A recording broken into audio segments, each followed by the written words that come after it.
पति पत्नी अपने लड़का का एक ठीक कहानी सुनावत रहे, 5 रानी वाला। तो पतिदेव तो चुप रहे, पत्नी सुनावत रही अपने बेटवा का। कहीं एक राजा के 5 रानी रहीं और पांचों रानी 5 काम राजा के करत रहीं। एक राजा का सोई के जगावत रही, एक नहलावत रही, एक खाना खिलावत रही, एक रोटी बनावत रही और एक ही उनका सुलावत रही।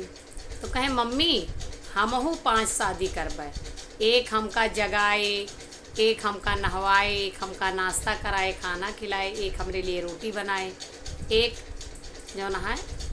तो कहीं एक का, कहीं एक कुछ न करे, एक सुलाए, कहीं नहीं सो तो हम तोहरे साथ ही। तो मातारियो बड़ा खुश भई कि हमारा लड़का हमका ना छोड़ा चाहत। कहीं कि जुग जुग जिया हमारे लाल। तो कहीं कि बेटा लेकिन वे 5 सोई हैं के साथ है। तो कहें मैं 5 पापा के साथ है। तो पापा कहें जुग जुग जियो मेरे लाल।